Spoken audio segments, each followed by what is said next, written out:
There are places in the world where silence is not peace but warning. Places where fog does not merely shroud the earth, but remembers it. Where graves are not the end, but the beginning of something darker. From forgotten battlefields to ruined cathedrals, from cursed villages to the very altars of necromancy, the dead are never as far away as the living would hope. They rise not always for vengeance nor for hunger, but sometimes for something far worse, to remind us that memory itself is a chain, and guilt is the heaviest stone in the earth. This collection, Shadows Beyond the Grave, gathers 5 tales spun from the marrow of nightmare and the ash of forgotten wars.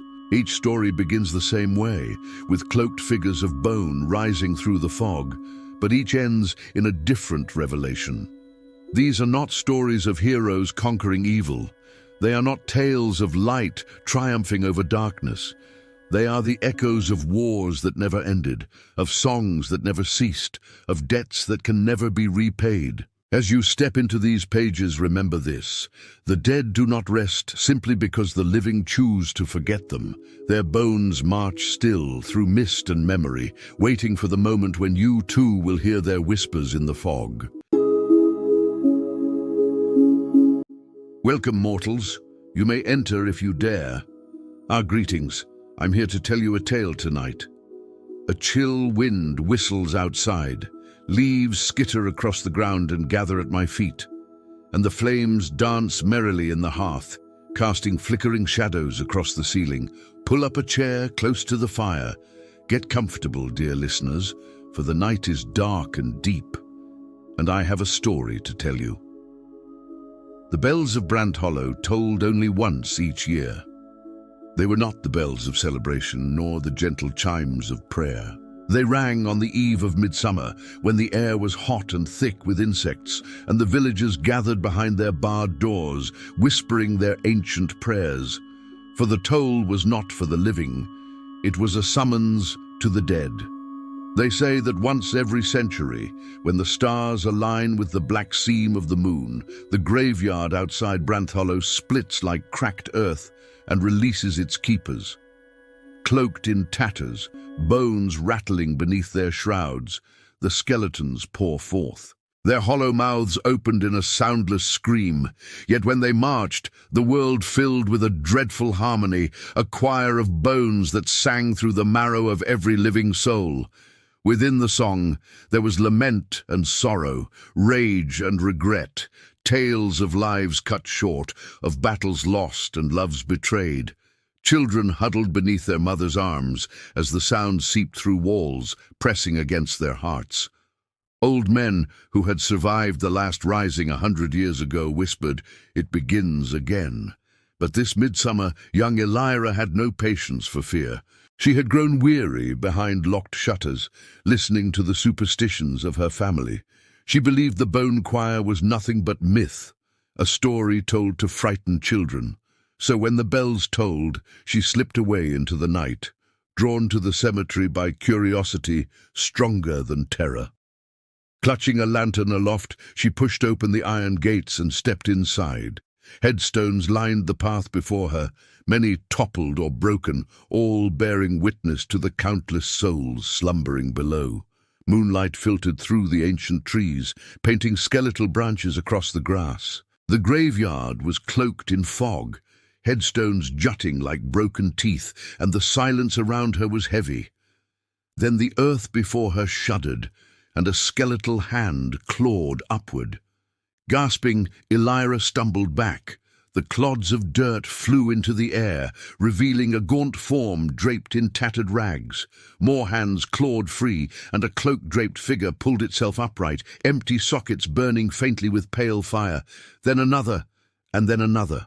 They rose in numbers, some clutching rusted swords, others dragging themselves forward with broken limbs. All of them were missing flesh, leaving only bone.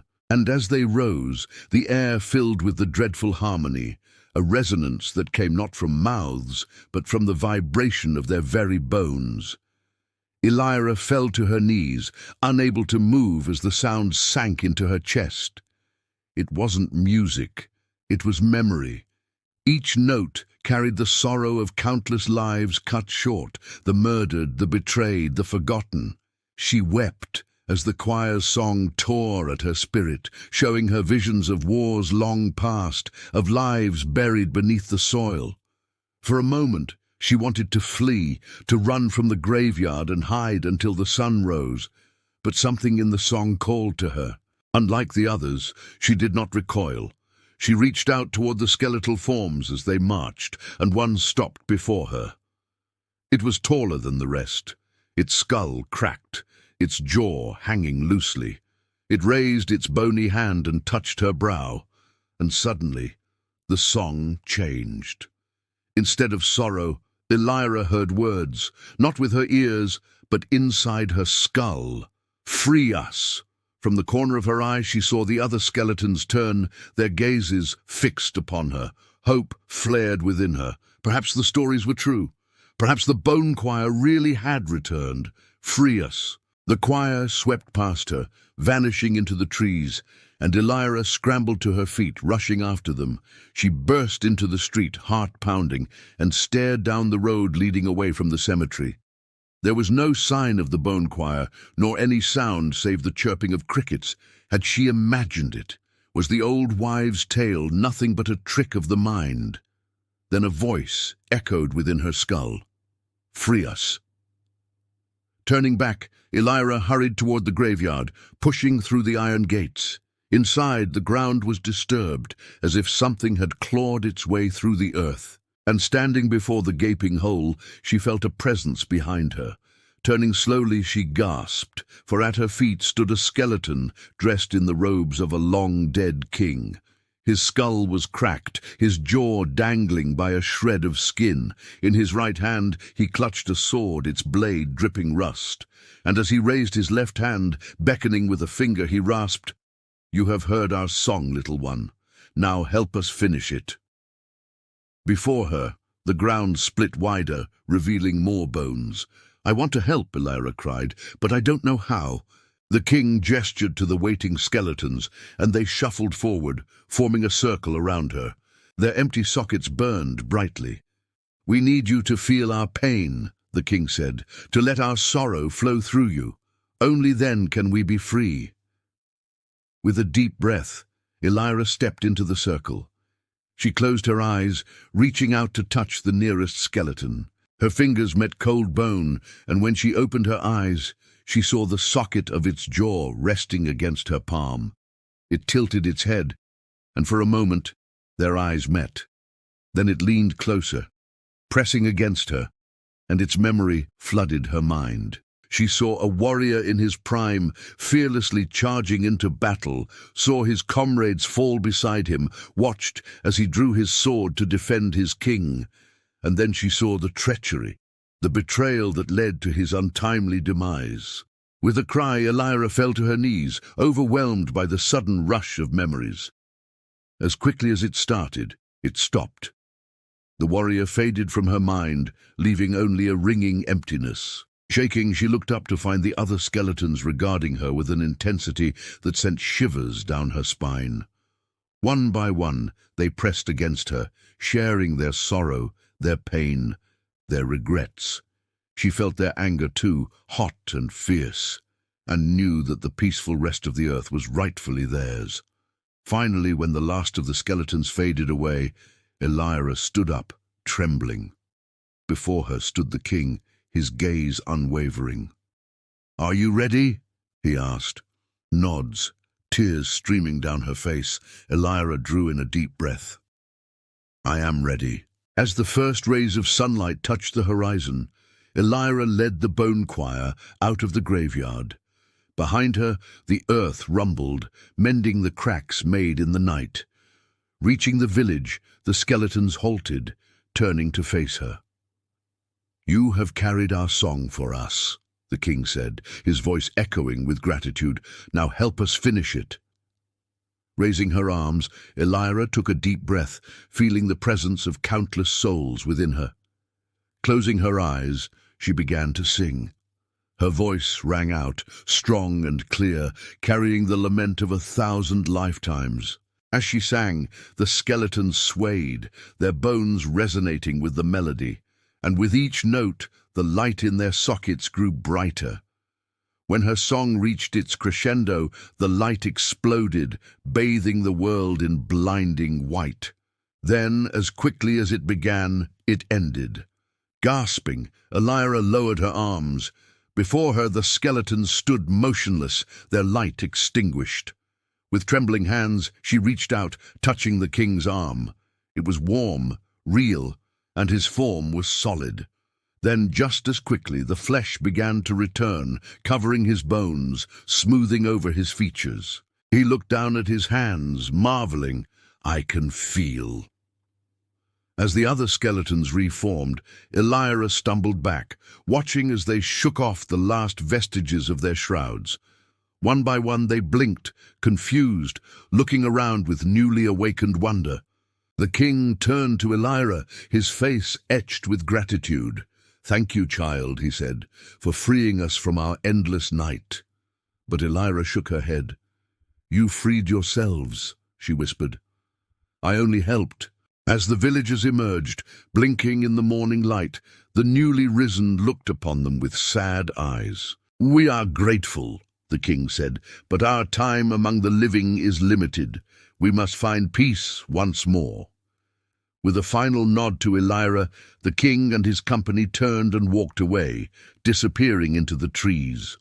When the last of the skeletons had vanished, Elira hurried to the graveyard, pushing open the gates, but when she stepped inside, everything had changed. The headstones were gone, replaced by lush green grass and blooming flowers. The trees were laden with ripe fruit, and the song of birds filled the air. In the center stood a willow, its branches drooping to the ground, concealing a small mound. Elira rushed forward, collapsing onto her knees before it. Burying her face in her hands, she wept. At the edge of the clearing, the villagers stood watching. When Elira looked up, she saw understanding dawning on their faces. They had feared the bone choir for so long that they had not realized the truth. When the song ended, the gravesites bloomed, proving what Elira already knew. The graveyard was not a place of death, but a place of remembrance. That night, the bells tolled for the first time in 100 years, and when the villagers gathered behind their barred doors, they listened not with fear, but with reverence. And when she sang, those who heard her swore it was not one voice, but the voices of thousands crying through her flesh, demanding release. Sir Aldrin had sworn an oath before the gods and the king. He had sworn never to retreat, never to abandon his brothers in arms, never to betray the kingdom that had raised him. But oaths are fragile things. On the battlefield of Durnmere, Aldrin had fled. He had left his comrades to die beneath the enemy's blades, their screams echoing as he disappeared into the forest. He survived where hundreds fell, and for that survival, he was damned. For years, Aldrin lived in exile, haunted by dreams of clattering bones and hollow eyes. He had tried everything, pilgrimages, sacrifices, prayers, but the visions never left him. He came to believe the gods had cursed him, that his fallen brothers waited for him beyond death. Then one storm-racked night, the visions became reality. He was riding home from the village when the earth trembled beneath his horse's hooves. The graveyard ahead split apart, and figures emerged from the soil. Warriors clad in rags, their bones gleaming beneath rotting armor. Some bore spears, others carried swords rusted with centuries of decay. Though Aldrin knew them, he recognized their broken armor, their shattered helms. He saw in their eyeless sockets the faces of men he had once called brothers. "Coward!" one hissed, though its jaw barely moved. "Betrayer!" rasped another, dragging a shattered spear. Aldrin's horse reared, throwing him to the mud. He scrambled backward as the skeletal warriors advanced, their steps relentless, their cloaks swirling in the storm's wind. "Wait!" he cried. "I fled, yes, but I live to honor your memory." The words caught in his throat as he saw their faces twist in mockery. They did not want honor, they wanted justice. Aldrin drew his sword, though it shook in his hands. He had carried it for years, never drawing it in battle again, never daring to stand against his guilt. Now, faced with the risen dead, he lifted it high. The clash was brief, hopeless. For every skeleton he struck down, two more rose. Their blades cut through him, not with steel, but with the weight of his betrayal.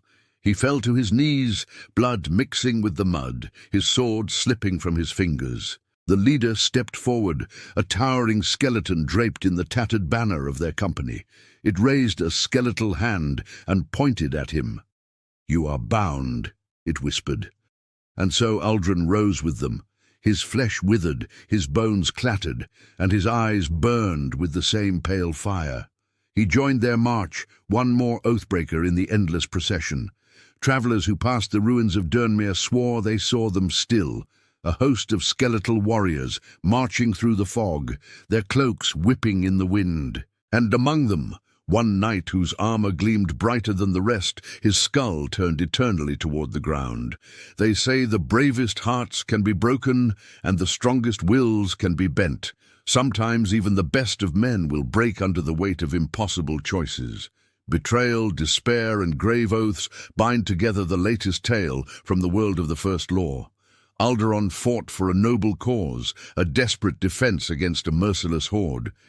Yet his actions on the field of Durinar were born of necessity, or so he told himself. With their backs against the river's edge, he and his fellows stood firm. Then the West Wind Riders charged, breaking through the center like a scythe through wheat. Adran found himself surrounded. Swords flashed around him, each blow forcing him further back. But then one of the West Wind Riders cried out, clutching at his chest as if struck by an arrow. Adran looked up to see an enormous warg plummet from the sky, skewered by a lance. It crashed into the river with a splash, dragging its rider after it. Adran hesitated, torn between duty and the chance for vengeance. In that moment, the decision was made for him. A second wolf rider fell, then a third. With each fresh charge, casualties grew greater, both on their side and his. By the time the horn sounded for a retreat, his company was a mere handful of men, including Adran, who felt the first bitter tang of defeat on his tongue. A retreat was madness. He knew it the moment the horn sounded. The West Wind Riders would cut them off from the forest. There, they would be trapped like rats in a cage. Alderon swallowed his dread and spurred his mount forward. They rode hard, taking the longer way south, hoping the trees would mask their flight, but the forest held no solace. That night, Alderon watched his companions die one by one, their bodies piled together around a dying fire. When the first rays of dawn touched the eastern hills, he was alone. He kept moving, riding without purpose, until his horse collapsed from exhaustion. He buried the beast, then set out on foot, stumbling toward the distant mountains. The road was long and lonely. Each mile he walked added another layer of grime to his armor and another notch of despair to his heart. At night, he huddled by campfires lit by wandering traders, begging for food and news from the outside world. But their tales only deepened his gloom. Whole companies were being wiped out by the wargs. The West Wind Riders were pushing deeper into the heartland, leaving naught but corpses in their wake. Alderon wanted to end it all, to join his fallen brothers and put an end to this torment. But he could not bring himself to do it. Not yet. Something kept him alive, some dark purpose he could not name. So he walked on, a nameless refugee fleeing from the inevitable. In the end, there was no great battle to be fought. No army came to sweep the West Wind Riders away. Instead, one cold morning, Adran stumbled out of the hills and onto a well-worn road leading north. Without knowing why, he walked until the road led him to the West Wind Riders' camp, where he turned himself over to be executed. It took less than a week for the first rumors of Alderon's fate to reach the ears of his old companion, Jezal. But Jal was already gone. In the aftermath of Durinmore, the whole bloody affair had been swept under the rug. The loss of Darunmere had been blamed on Derek and his reckless tactics, and then the charade was complete. The nobles in charge of the northern defences gave up on finding the West Wind Riders and sent most of the survivors home with orders to keep quiet about what had happened. Those who disagreed were subtly silenced. Jessa was one of those, and so he had nothing to do but obey. Demoted from captain to simple squire, he followed his lord, Lord Chivalry, on a tour of the southern reaches, visiting castle and city, meeting merchants and nobles. All the while, his mind kept returning to Alderaan. What had become of him? Was he dead? Had he made it back to the safety of the north? The constant questions drove Jessa mad with worry, until one afternoon on the road between Castletown and Rivertown, Jessa heard a cry that chilled him to the bone. It echoed across the plain, a hollow, rattling sound that seemed to come from beyond the grave. Startled, he drew his sword, scanning the horizon. Nothing stirred. The wind sighed through the grass, stirring tall grasses that hid shallow graves. And as he watched, one of those graves split open, spewing dirt and bone. Before Jessa stood the spectre of a skeletal warrior, brandishing a spear tipped with a rotting shard of ironwood. More cries split the air, and the ground heaved. Dozens of skeletons clambered from their graves, brandishing weapons of war. Jessa was paralyzed with fear. Had he been cursed? Was this some punishment from the gods for his cowardice at Doranmere? He wanted to flee, to get away from the horror of it all, but his legs refused to move. The skeletons advanced on him, their hollow eyes fixed on his living form. They closed in on him, their ragged armor creaking like ancient trees in the wind, but Jessa never got to see their faces. As they crowded around him, the sky above darkened. A flash of lightning split the clouds, revealing a sight that turned Jessa's blood to ice. Uldren stood in the opening of a nearby cave, his face grim, his armor gleaming in the lightning's flash. The skeletons halted, turning as one to stare at their risen comrade. Then Uldren strode out and knelt before them. "Brothers," he said, his voice hoarse with disuse, "we have unfinished business." He rose, unsheathing a sword that had been crafted for kings.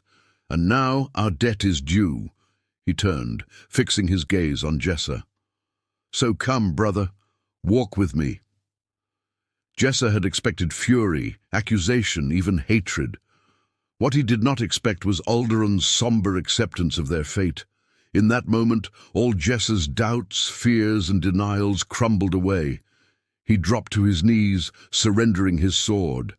"We failed our oaths," he whispered, shame seeping into his voice.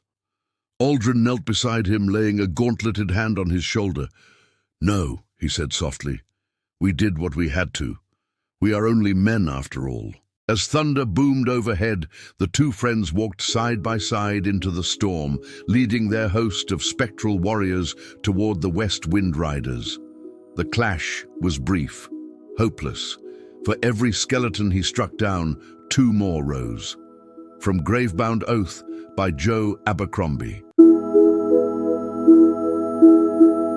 The first lesson of necromancy was never written in books.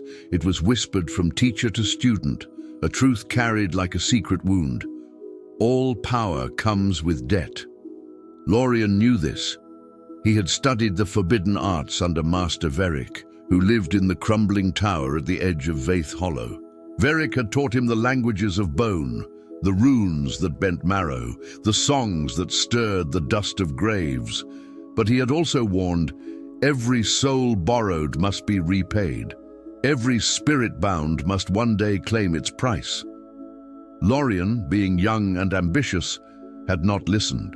When Veric died, some said consumed by the very forces he wielded, Lorien seized his grimoires and declared himself heir to the Necromancer-s craft. For years, he traveled the kingdoms, selling his art. He raised skeletal laborers for lords, too miserly to hire peasants. He summoned bone sentinels to guard treasuries. He even performed at royal courts, making the dead dance to amuse nobles. But debts do not vanish simply because one ignores them. It began with whispers in his dreams. He saw the faces of those whose bones he had disturbed, farmers, soldiers, children, their eyes hollow, their mouths moving without sound. Then came the waking visions. He would look into a mirror and see not his own reflection, but skulls peering from beneath his flesh. And then the earth itself rose. One night, beneath a bruised yellow sky, Lorien walked through the ruins of an old battlefield where he had once raised hundreds of skeletons for a warlord. The warlord had long since perished, but the ground still carried the memory of violence. That was when the graves split. From the soil emerged cloaked figures, their skeletal frames glowing faintly with sickly light. They carried weapons long rusted, their cloaks hanging like shadows. Their jaws clattered not with speech, but with the sound of debt being tallied. Lorien staggered back, clutching his staff. "No!" he hissed. "You were mine. I commanded you. I bound you." The skeletons advanced, silent, relentless. He raised his staff and spoke the runes of binding, words carved from the marrow of the dead. But instead of bending to his will, the skeletons echoed the words back at him, their voices hollow, multiplied 100-fold. The runes became a mockery, turned against their speaker. The leader stepped forward, a massive figure with half its skull missing. It raised a bony finger and pointed at him. In that moment, Lorien understood. These were not random spirits. They were the very debtors he had awakened and used for his gain, and now they had come to collect. Panic surged through him. He fled through the ruins, the skeletons chasing, their footfalls rattling like drums of war. Wherever he turned, they emerged, between crumbled walls, from beneath broken stones, rising through the mist like an endless tide. He tried bargains. He tried pleas. "Take others, take the kings who paid me, take the lords who ordered your desecration." But the skeletons never spoke. They only chased tireless shadows of his crime. At last, exhausted, he stumbled into a circle of old standing stones. There, he tried one final spell, an invocation Varric had forbidden him to use. With his own blood, he drew runes on the stones, calling not to the dead, but to the oldest spirit beneath the earth, the keeper of debts. The air froze. The skeletons halted. And from the ground rose a figure darker than night, robed in smoke, its skull crowned with iron thorns. Its voice was the echo of every grave ever dug. "Lorien," it said, though it had no tongue, "you call for me." The necromancer fell to his knees. "Keeper, I beg you, spare me. I will pay." "You have borrowed much," the keeper replied. "You have awakened thousands. You have danced on graves, stolen rest, broken the balance. Do you know what you owe?" "I will repay," Lorien swore. "Gold, power, souls, anything." The keeper bent close, its hollow sockets burning with abyssal fire. "There is only one currency," it whispered. "Life for life." And the skeletons advanced again. This time Lorien did not run. He understood. He raised his staff, not to fight, but to channel. He poured his life into the earth, into the bones he had disturbed, into every grave he had desecrated. His body withered, his skin stretched tight over his bones, his eyes burned out like candles in the wind. The skeletons paused. One by one they crumbled, their bones falling to dust. The song of debt faded into silence. When dawn came, travelers found the circle of standing stones littered with ash. At its center lay a single skeleton, robed in tatters. Its staff cracked in two. They say its eye socket still glowed faintly, as though some fragment of Lorien lingered, forever bound to the keeper. And from that day, when necromancers whispered their first lesson, they did not speak only of debt. They spoke of Lorien, the necromancer's debt made flesh, a warning to all who would command the dead without thought of what they owed. That is all for today. Today's story is called Ashes of the Forgotten War. This is an old world, and the history books are filled with stories of wars and heroes and villains. This war had ended 300 years ago. That was what the history books claimed. The kings who had signed the treaty called it peace. The bards sang of victory, and the monuments of marble stood in every capital. But the land itself had never forgotten. The fields, once red with blood, grew twisted, barren grass. The forests near the old battlefields whispered when no wind blew. And in certain graveyards, under certain moons, the soldiers of that war still stirred. Near the ruined city of Kelthar, there lay a burial ground where thousands of soldiers from both sides had been dumped into mass graves. It was called the Silent Field, and travelers steered clear of it. No one farmed near it, no traveler crossed it, and no priest dared consecrate it. The air there felt thick like breath held too long. One autumn evening, a band of treasure hunters made camp nearby. They were led by a grizzled man named Captain Harrick, a veteran of many such expeditions. He claimed the mass graves hid plunder, gems stolen from noble houses, weapons of enchanted steel, maybe even a forgotten crown. "We go in, dig fast, and take what we can before nightfall," Harrick growled to his crew. "Dead men don't bite." But the Silent Field disagreed. The digging had barely begun when the earth trembled.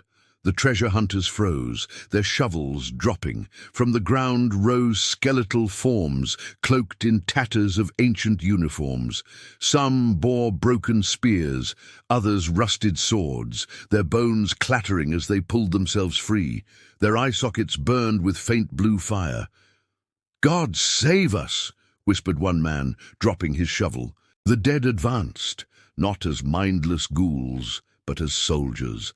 They marched in formation, shields raised, blades ready.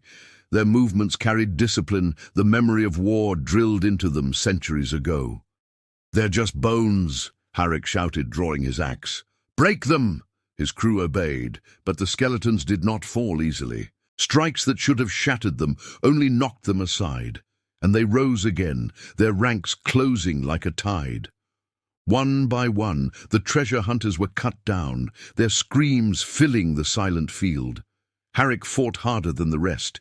His axe split skulls, shattered ribs, tore cloaks to rags, but for every skeleton he felled, 3 more emerged. He realized too late that they were endless. The forgotten armies of both kingdoms, still locked in their eternal battle, blind to the passage of centuries. When the last of his men fell, Harrick alone remained. He stumbled back, blood dripping from his side, as the skeletal soldiers closed in. But instead of striking him down, they parted. A figure stepped forward, taller than the rest, draped in a torn banner.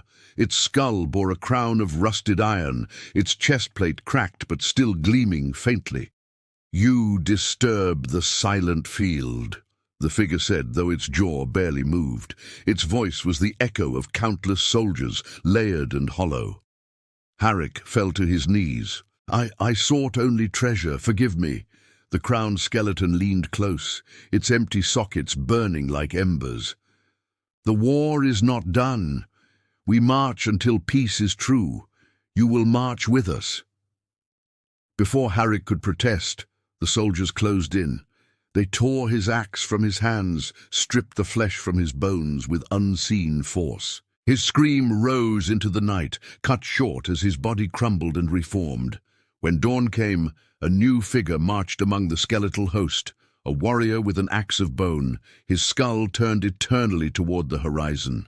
Travelers say that under certain moons you can still hear them. The clash of unseen armies in the fog, the tramp of countless feet across the Silent Field, the endless war that never ended. And if you listen closely, you may hear a single voice among them, cursing the day he sought treasure where only ashes remained. And that, my friends, completes our spooky season story extravaganza. If you enjoyed today's tale, please make sure to hit that like button. And while you're at it, consider subscribing so you never miss an upload. Also, big thank you to our community. As always, your support helps keep us going strong, so thank you. Now then, I hope you all have a safe and happy Halloween. And until next time, keep reading, everyone. The city of Valith was silent, not the silence of sleep nor the hush of prayer. This was a silence so heavy it pressed on the ears, a silence broken only by the faint crunch of gravel underfoot. The fog rolled thick through the streets, swallowing the towers, the bridges, the statues. Nothing stirred, not dogs, not birds, not even the wind. To the survivors, this was the most terrifying part. They had seen the fog descend 2 nights ago, sweeping in from the river like a living tide. With it came the whispers. At first, the voices were soft, drifting on the edge of thought, the way one recalls a dream. Then they grew louder, clearer, calling names, dredging up memories. Mothers heard dead children, husbands heard lost wives. Warriors heard the cries of comrades they had abandoned on the battlefield. Some followed the whispers into the fog and were never seen again. Now, only a handful of survivors remained hiding in the old cathedral. Father Dren the priest, Mara a healer, Jorek, a deserter with blood on his hands, and a boy named Seal who had not spoken since the fog came. They lit candles, though the light seemed weak, swallowed by the grey air. They prayed, though their prayers felt small against the tide of voices pressing in from outside. And then the scratching began. At first it was faint like rats against stone, then it grew louder, closer, until it echoed against the great doors of the cathedral. When they dared to look through the cracks, they saw them. Cloaked figures moving through the fog, their bones gleaming faintly beneath their tattered garments. Some carried rusted blades, others dragged claws across the stone as if sharpening them. Their empty sockets burned with pale fire. "The dead," Mara whispered. "No," Father Dren said hoarsely. "Not the dead. Something worse." The figures did not storm the doors. They circled instead, whispering in voices that seemed to slither into the survivors' ears. They spoke not in one tongue but in many. Childlike giggles, sobbing wails, commanding tones. They spoke with the voices of the dead the survivors had known. "Seal," hissed one, sounding like the boy's mother. The boy flinched, covering his ears. "Jorek," another rasped, the tone of his captain from the war. "You left me bleeding in the mud." The deserter spat and drew his sword. "They lie." But the voices did not stop. They pressed against the survivors' minds, turning memory against them. Mara wept as she heard her daughters laugh. Father Dren gripped his rosary until his knuckles bled, whispering prayers that went unanswered. At last, Jorek could bear it no longer. With a curse, he threw open the cathedral doors and charged into the fog, swinging his blade. The others screamed for him, but the fog swallowed his voice. For a moment, there was only silence. Then came a new whisper, Jorek's own voice calling their names. Mara clutched Ciel to her chest, sobbing. Father Dren fell to his knees, trembling, and then the doors began to creak open.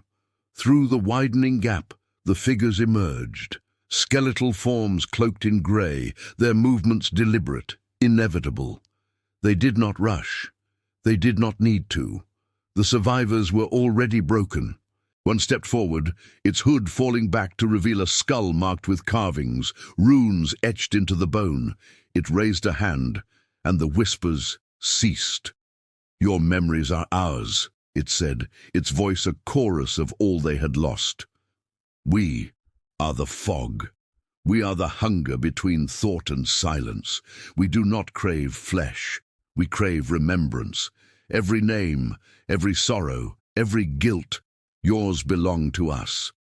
Father Dren lifted his rosary. "Begone, unholy things. This city is consecrated ground."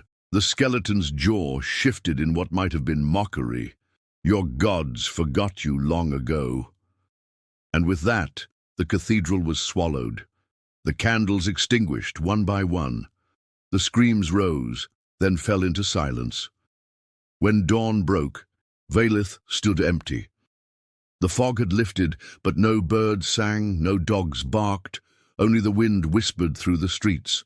Travelers who passed the ruins swore they sometimes heard voices in the mist, familiar voices calling their names. And those who lingered too long felt memories slip from their minds as if stolen.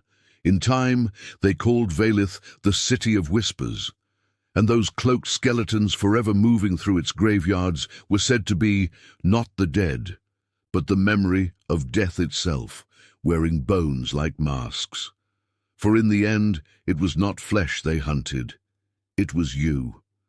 Hi, I'm here to talk about what just happened. First off, I want to say thank you for watching this video. Your support means everything to me. And if you enjoyed the story, please don't forget to like and subscribe. So let's get started with what just happened. Basically, we have this group of survivors huddled together in a church, trying to pray and hoping that whatever is out there will just go away.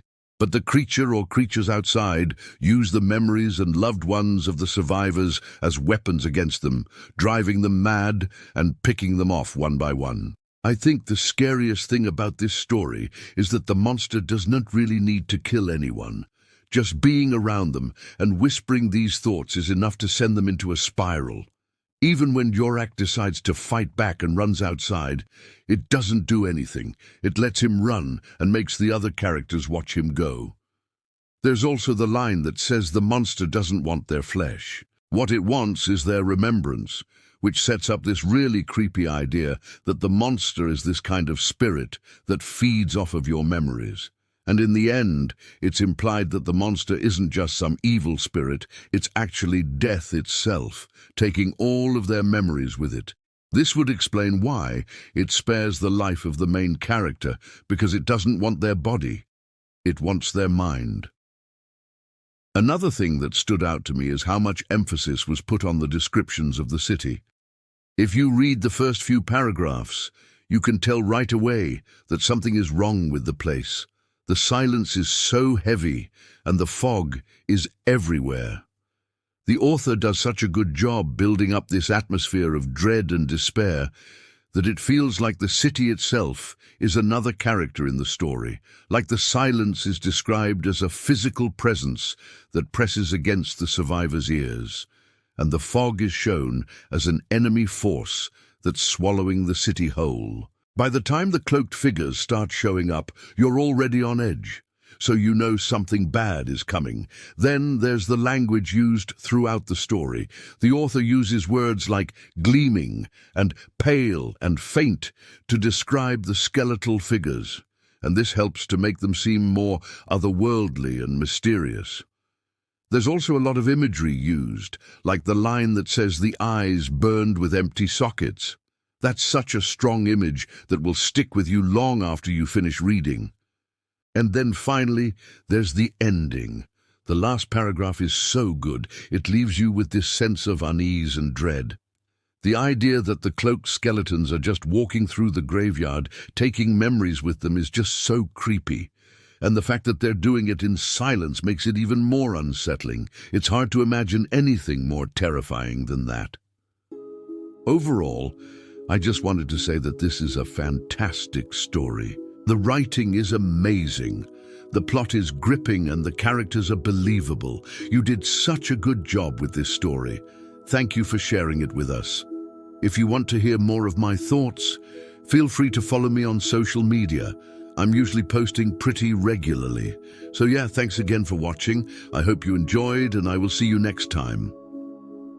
You have walked through villages where bells toll for the dead, crossed fields where wars still rage in silence, watched oaths rot into chains, and seen memory itself devoured by the fog. Perhaps you noticed something in common. The dead do not rise without cause. They do not claw through earth or fog without reason. They are not aimless horrors, but echoes, fragments of guilt, hunger, sorrow, and broken promises. Each skeleton you've met is a story unfinished, a debt unpaid. And perhaps you wonder, why do they return in these tales? Why here? Why now? The answer is simple. The dead return when the living forget. Every village that hides behind superstition, every knight who buries his shame, every necromancer who bargains for power, every soldier who believes a war ends just because the treaties are signed, each of them feeds the silence. And silence is the dead's invitation. So if you close this book and feel the air thicken, if the candlelight flickers though no wind blows, if you hear footsteps behind you in an empty room, listen carefully. It may not be fear that they bring. It may not even be vengeance. It may simply be their last whisper, reaching through bone and fog, asking you to remember what the earth tried to forget. And if you answer, you may find yourself in the next story. This is the host. You have joined us before. Welcome back to the tales. For those who are new to our fire, I am the keeper of these stories. I have walked among the forgotten dead for so long, I've gathered their whispers into a book. Now I pass it on to you. Will you read it with me? Let the flames rise high and the shadows fall deep. Let the spirits of the dead dance at the edge of your sight, for we are about to begin. I will warn you, traveler, the path we walk is perilous. Do not look to me for comfort, nor to the flickering flames for hope. What I bring are tales of a world grown dim, drained of life by ancient evils. But even as I speak, a chill wind stirs at my back, rustling fallen leaves through branches bare. The skeletal fingers of winter reach down, eager to snuff out the light. But while the sun holds fire in its belly, while hope has purchase on the darkness, there are stories yet to tell, stories born of blood and shadow, forged in the hearts of men and resonating through the ages. Are you ready, traveler? Then let us go. Here at the crossroads, memories twist like gnarled old roots, sunk deep in the mud beneath our feet. Each one is a tale waiting to be told, each one a ghost begging to be remembered. We cannot stay here long. The veil is thinnest at twilight, and the whispers grow restless. There is a story here that aches to be finished, a song of loss so sad it turned to stone, the very cobblestones beneath our feet. Listen closely. Do you hear it? Once upon a time, a king walked these streets. His crown was heavy on his head, heavier than gold, heavier than jewels, for he wore the weight of a kingdom's sorrow on his brow. Grief for a daughter lost to the mists, stolen from her cradle by an unseen hand. They called her the White Princess, though she had never seen a winter's snow. When spring came, she would bloom in fields of green, plucking daisies from the grass and braiding wildflowers into crowns for her dolls. But one day the mists claimed her. She stepped outside and vanished. No cry, nor tear, nor kingly ransom could bring her home. Only silence remained where laughter echoed. Then the king turned hard and cold as stone. He built a tomb of marble and granite, trapped inside a cage of iron bars. And he made laws that winter should hold the land in its icy grip forever, lest spring should come and melt his sorrow into dust. And year after endless year, he walked these empty streets, haunting the halls of his palace, trapped within the prison of his grief. A princess lost to the mists, a king caged in sorrow, a town frozen in fear. Can you feel how the sadness seeps through the stones, through the very bones of the town? Do you hear how it blends with the wind, becoming a dirge that moans through the streets? And then there is the lighthouse. Old Silas built it with his own hands, a beacon against the mists that steal men's memories. Here is where the sea and sky become one, where the path between worlds is thinnest, and here is where the mists take those who linger too long. Do you hear the mournful cry of the foghorn, a lament for souls lost to the grey? Old Silas knows that song well. For 40 years he has sat in his tower, watching ships vanish into the mist and their crews become the ghosts that walk these shores. He has seen children lost to the swirling grey, lovers stolen from each other's arms, entire villages blotted out by the creeping fog, and he has watched helpless and horrified as the dead returned, seeking solace or vengeance or perhaps just a memory of the life that once had been. He does not know which is worse, the faces of the lost, or the touch of their icy hands on his withered arm, begging him to remember. All he knows is that the lighthouse burns brighter each night, fueled by the oil of remembrance, so that none shall wander into the mists and be forgotten. Who are you? Who are we? Who remembers the names of the lost? Who keeps watch against the encroaching dark? Who hears the whispers of the dead and carries their stories in their heart? Or maybe you are the storyteller. Maybe you are the one whose voice gives shape to the fog, whose very act of remembering brings the dead back into the light. Perhaps every time someone tells a tale, the world grows a little less grey. Oh, traveller, look to your feet. The ground trembles beneath us. Do you hear that? A drumbeat pulses in the earth, echoing the rhythm of a long-forgotten war. They fought and died here, these two armies, brother against brother, friend against kin. But what was it they fought for? Was it land or gold, or some nameless grudge born in the hearts of kings? What does it matter now? All is dust and shadow here. And yet the drums keep beating, a dirge for the dead and a warning to the living. Are you listening? Do you hear their story? Close your eyes and listen to the drums. Remember their sacrifice.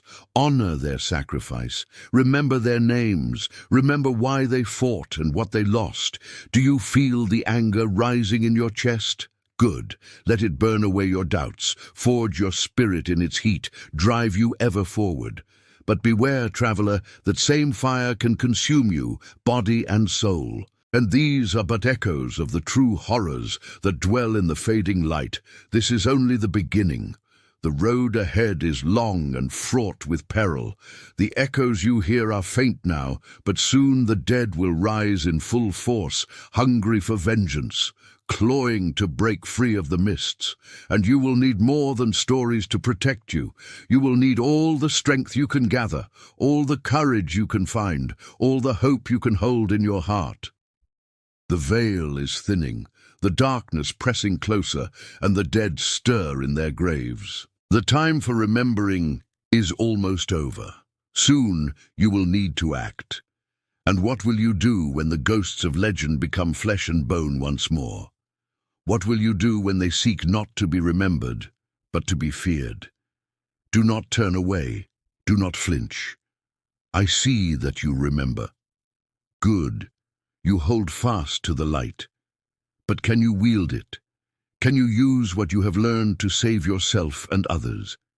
Can you stand against the tide of darkness when it crashes upon you? I see the strength in your eyes, the steel in your resolve. Then you are ready for the next story. Come, join me, walk with me toward the fire. Step into the flames and let your sins be purged. As the old tales fade and new horrors stir in the mists, remember this: every echo has a source, every nightmare a cause, every monster a name. And when you know the name, you hold the power.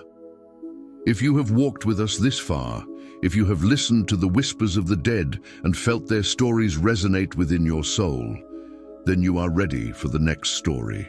What will you do when the veil tears and the dead cross over? What will you do when the echoes become real? What will you do when they demand not to be remembered, but to be feared? The choice is yours, traveller. The path lies before you. The dead are rising. The darkness is coming. The nightmares are stirring. Are you ready?